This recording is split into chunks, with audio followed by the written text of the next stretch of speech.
Pinakamataas na pagpupuri, pagluwalhati at pagsamba, tanging sa ating pinakamamahalap na Isus lamang, dubling paggalang sa ating dearly beloved Evangelist Julie Estrada Almeida, at sa mga naiwang turo at aral ng ating beloved Assistant Pastor Linus Almeida at ang beloved Evangelist Julie Estrada Almeida, sa mga beloved children, sa mga beloved preacher, workers, lahat ng mga ginagamit sa ating pinakamamahal na Panginoon, lalong higit sa ating pinakamamahal na Panginoon.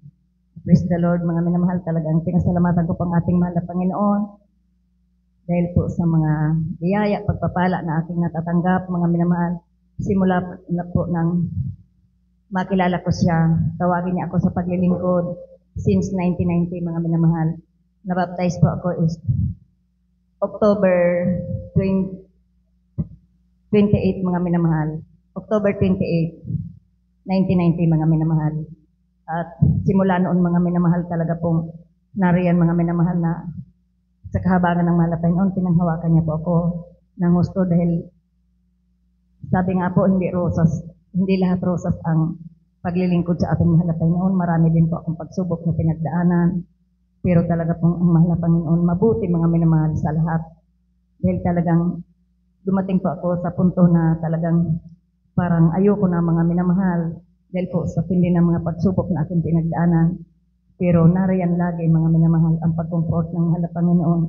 Kaya sa kahabagan ng mahal na Panginoon, hanggang sa mga panong ito, narito ako, mga minamahal, sa inyong harapan. Hallelujah. Praise the Lord, talagang napakabuti ng mahal na Panginoon, mga minamahal. At pinasalamatan ko rin, mga minamahal, ng mga pag-iingat niya, mga minamahal, sa aking pamilya, ng masaksak po aking mahal na anak. 2007, mga minamahal, ng masaksak yung aking mahal na anak nga. Talaga pong hindi ko po akalain na mabubuhay pa siya dahil talaga pong grabe po yung tama niya. Tapos sabi po talaga ng doktor na baka hindi na siya makarating ng BMC, mga minamahal, galing ng Goa.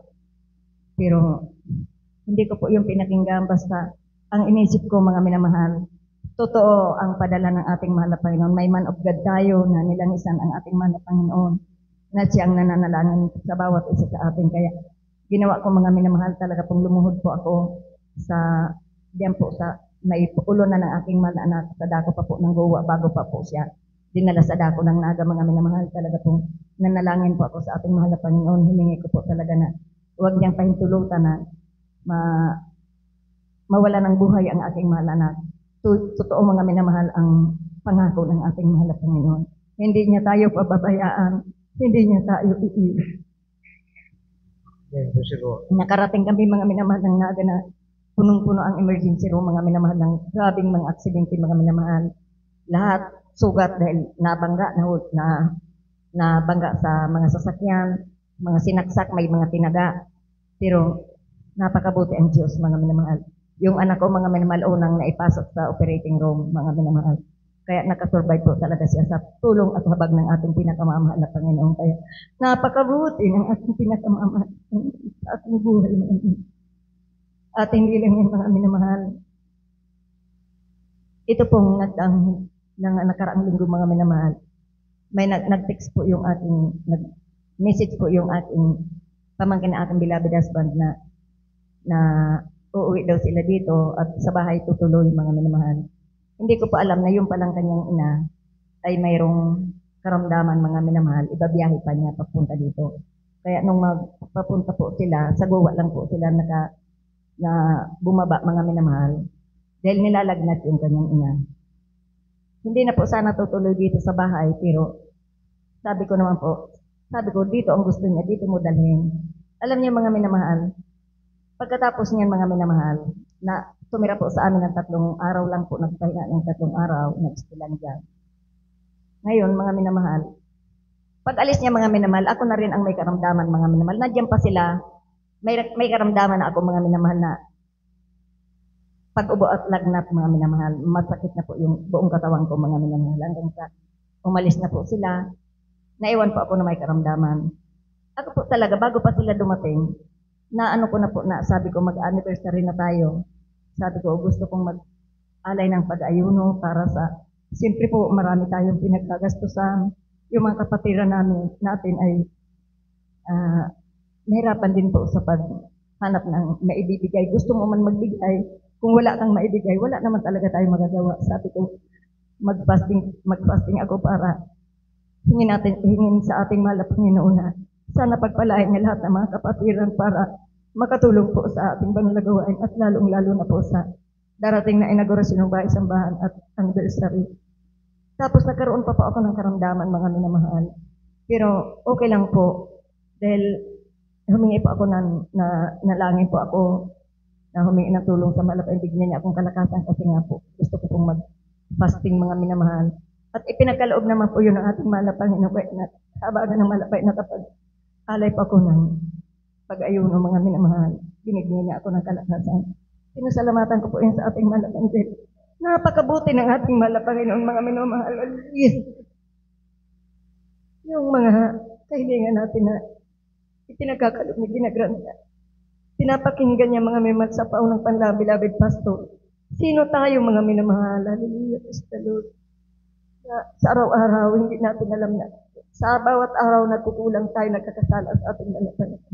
Pero nariyan siya lagi, mga minamahal. Kaya pinasalamatan ko po yung labi sa ating mahal na Panginoon. At hindi lang yan, mga minamahal, maging sa mga pagpapala po na aming natatanggap sa araw-araw, mga biyaya na nariyan palagi, patuloy niya pong pinuprovide yung aming mga pangailangan, gaya po ng mga lahat po estudyante sa bahay, pero ang naghanap buhay, dalawa lang sila, mga minamahal. Kung kukwintahin, mga minamahal, hindi naman sapat yung kinikita nila para sa aming pangangailangan lahat. Dahil napakarami po namin sa bahay yung estudyante namin dyan, ilan yan, 7 yata yung mga minamahal. Pero nariyan ang habag at awa ng mahal na Panginoon. Sa araw-araw na ginawa niya, hindi niya kami pinagkulang, mga minamahal. Plus pa yung mga pangailangan namin, pagkain namin, yung basta po yung grabing gastusin, mga minamahal. Kung isipin, mga minamahal, kung kukwintahin mo, hindi sapat yung mga kinikita nila para sa amin pangangailangan. Pero ang Diyos natin ay totoong buhay at makapangyarihan sa lahat. Sa hindi mga inaasahang pagkakataon, talaga pong nariyan, mga minamahal.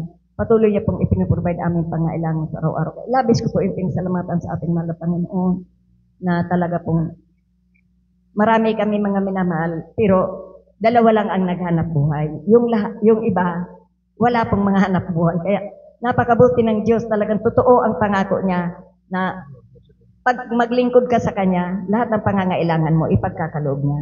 Kaya napakabuti ng mahal na Panginoon. Dito ko lang po yan na ranasan sa gawain na to dahil bago po ako napunta dito, galing din po ako sa ibang kongregasyon na talaga pong tunay na doon po, hindi ko po malaman kung bakit.